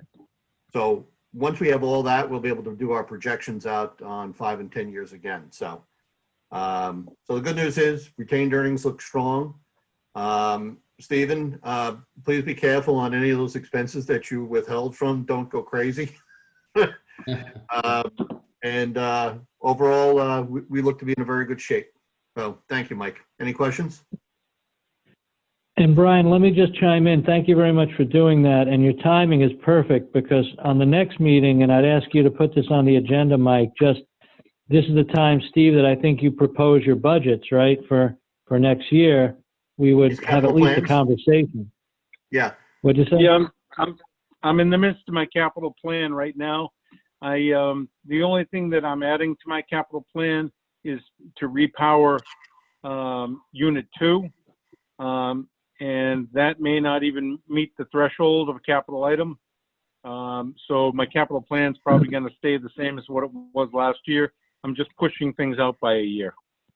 And I'm most interested in the operating expense and revenue budgets, mostly the expense budgets, which is and the revenue side, which we have some input on.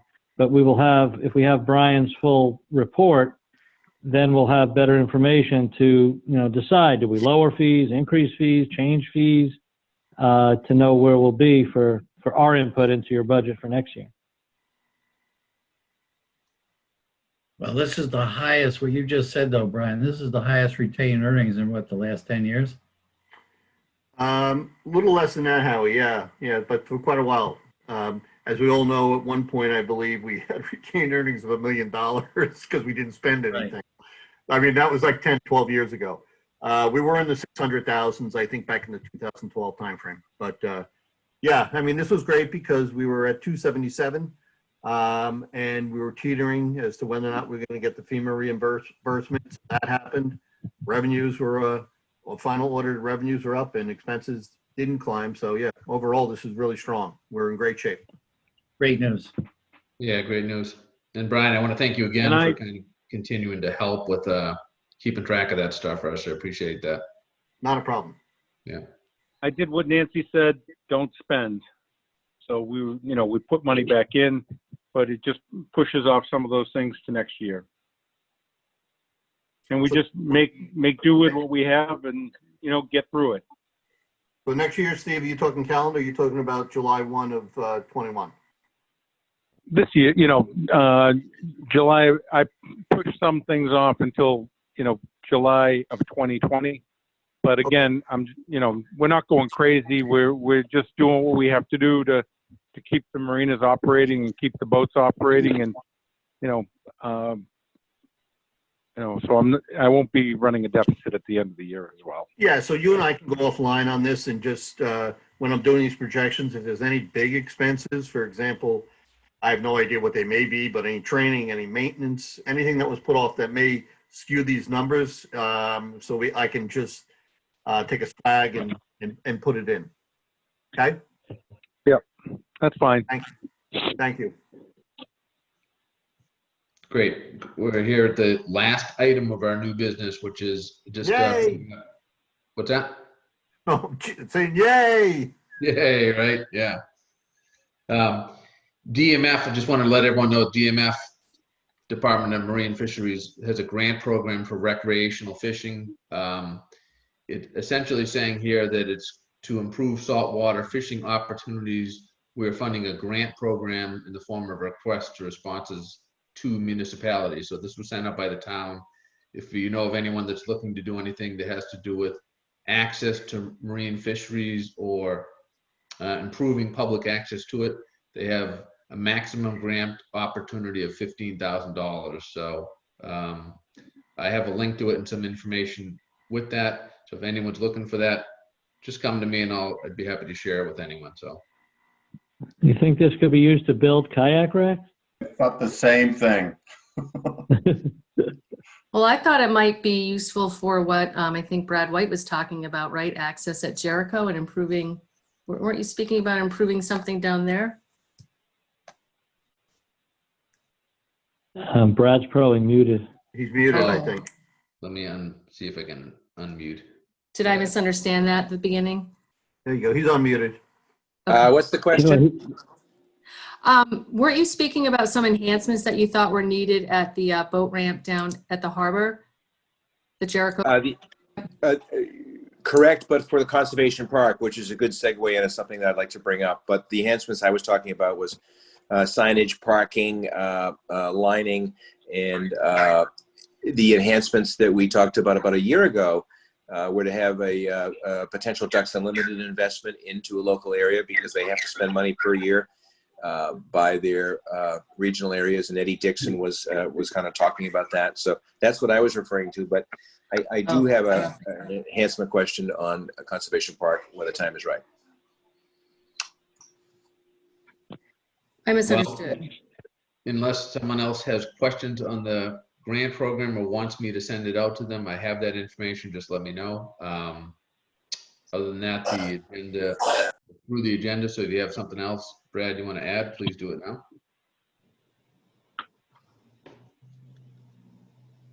Do you have to unmute him again? Yeah, I'm just trying to. Okay, good. Can you hear? Yes. Okay, so about 3 weeks ago, I brought to Brian Kelly's attention before the baton got passed over to you, Mr. Chairman, that we have a breach in the wall at Conservation Park. So somebody, unbeknownst to, I think, this commission, moved one of the safety rocks, and now about 15, a dozen to 15 pickup trucks with trailers are parking in that very tender area that was planted to be a bluff. And it was done by conservation with a strict no parking up there. And I was shocked to see, 15 trucks, 15 trailers, and I took photos and sent them over to Brian. So are we aware of that? Yes. Say again?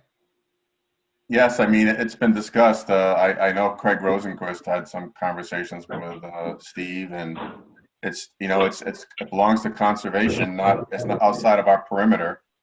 And by the way, prior to them moving the blocks, which I'm not saying is correct, people were just picking the trailers up and put them over the blocks anyways. So I think effectively nothing has changed. Maybe it's a little easier.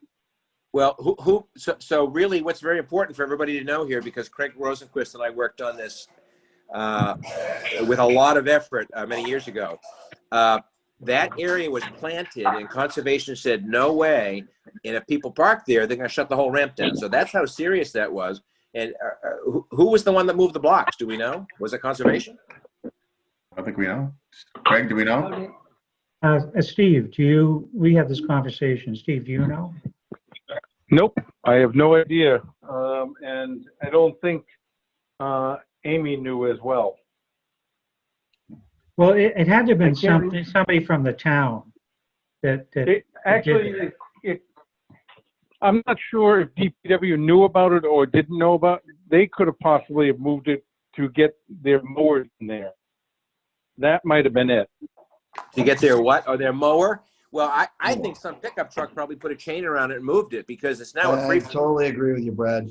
I totally agree with Brad's interpretation, but it doesn't matter how it happened. It shouldn't be done. We got to get, we got to have DPW or somebody move that back. And It wasn't, Rick, it wasn't dragged. These were picked up. They were picked up. All right. They were Yeah, picked up. They were definitely picked up. So So it big was block. something, they were it's big blocks and somebody, conservation's park, but it's boats, and so it's certainly ours as well. And we just need to get that put back. well, I'm not I would, go ahead. I'm not 100% sure it was DPW.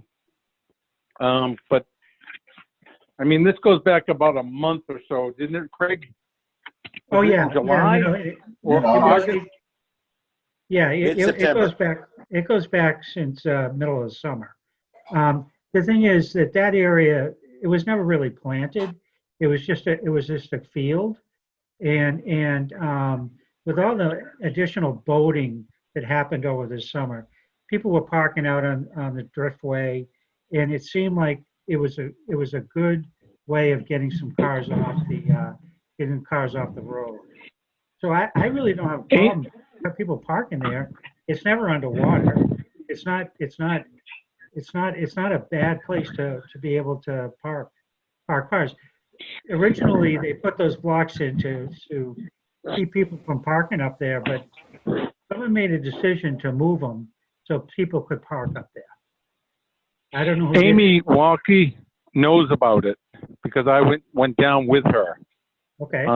And it's kind of, I know it's under her department, so she was handling it. So, you know, Brad, if you have some concerns, you can reach out to Amy, because she does know about it. I don't know what they decided, conservation themselves. Yeah. Well, Yeah. my final thought on it, Steve, is that it's a great parking area, but it was cordoned off for a reason. And Craig, I remember because Vinny Kalishis went out there and had his crew plant a gazillion reeds. So anyway, if conservation's okay with people running those over and that's going to become one big dirt parking lot, I don't care. That's fine. But I just don't want to have everybody lose the right to use the ramp because some Yahoo moved the stone and now it's a football tailgating deal, and that's what it's like because there are people with barbecues and everything else out there. And if that's okay with everybody, hey, I'm fine with it. But I don't want it to jeopardize our use and reuse of that area. That's all. That's why I'm bringing it to everybody's attention. All right, Brad, I never said that they were okay with it. I said that she knows about it. That's all I said. I don't know what her I don't know what hers or conservation's final decision was. She just told me that it was under her heading. So does someone need to reach out to? Guys, I can take that and kind of figure out what's going on. Stephen, I'll help you with that. That'd be great. Okay, thank you, Maura. It's just one of those things. I didn't want to, try to dictate policy to conservation. Obviously, Nope, it's all good. And one on that area, if I may, is that what happens is some people that are trail walkers that like to go in and enjoy the conservation park, they don't only have a car, they're parking in that trailer area that's the legal trailer area. So what that does is it then clogs up the rest of the lot. So we really need some signage there, updated safety signage and where you can park and not park because I'm down there every day. I run my dog there every day. I see what happens and usually it's great. But what's happening now is that people just need direction. That's it. So anyway, end of report. Thank you. Thank you, Brad. Okay, good input. Any other questions from the audience before we kind of move to adjourn? I have a follow-up. Sure. Do I count as audience? No, of course not. Absolutely. I'll be quick. Dave, I just wanted to respond to Dave. Dave Sinkowski sent me a note about the parkway, the parking over by Rote Marine and that area and enforcement. So one of the challenges is, yes, it is state sort of regulated, if you will. And because there are no signs there that sort of say how long you can park. The police really can't enforce anything. So we're going to reach out to Senator O'Connor and the DOT to see what we can do to minimize the amount of bar parking, if you will, that's taking place there instead of parking for folks that want to enjoy that area. So I just wanted to let you know that we are following up on your email to us. That's great, Maura. I drive that road all the time, and there's people who park there and then they start running across the road. It's like, oh my God. I know, it's nuts. Nuts, nuts, nuts. Yeah. It's a little bit of time, but we're on it. Thanks for doing that. Update. You're Mike, welcome. just real quick, you know what, we've had a lot of conversations about the activity in the North and South River. I mean, I think the amount of activity probably exceeds the harbor on weekends. And we have 3, I'll call them performance boats and harbor master boats. Would it be the time to discuss, and now that you have budget discussions coming up, that next year on weekends, at least on weekends, we have possibly from 9 to 5, we have someone on site always? So Dave, you're saying, Sorry, Mike? so what you're saying, you Go believe ahead. we should have a boat down at the spit, right? A harbor master boat. Right, right. Instead of, you deploy someone from the harbor, it's almost a 45-minute hour round trip. And, we've got the amount of boats, and maybe we need more people, I don't know. But I think from a safety standpoint, we've gotten to the point now in that river where we really need to have someone on weekends from during the day, 9 to 5, maybe longer, I don't know. But I would like to float it to the group here to see if anyone else is seeing this and what they think.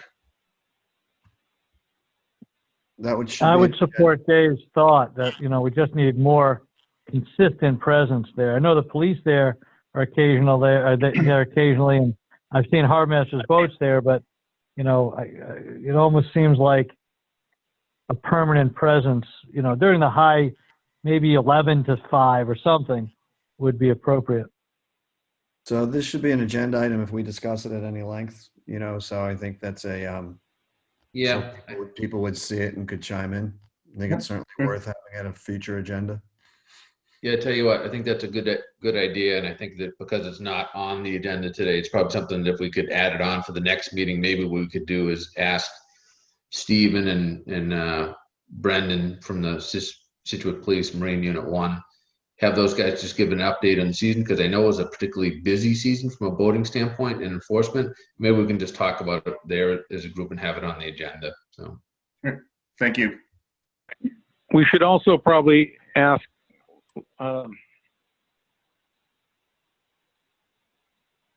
like a David Daphne and some of his neighbors that are down there, how they felt we were doing when we were down there.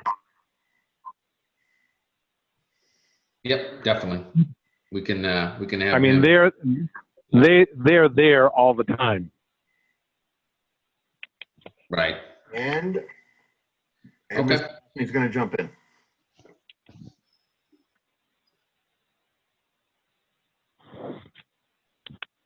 Was Dave jumping in for a minute, or were we wrapping here? He has his hand raised. Someone has to unmute him. I'm trying. I think he's going to unmute himself. Star 6, Dave. Is that better? Yep. Can you hear me?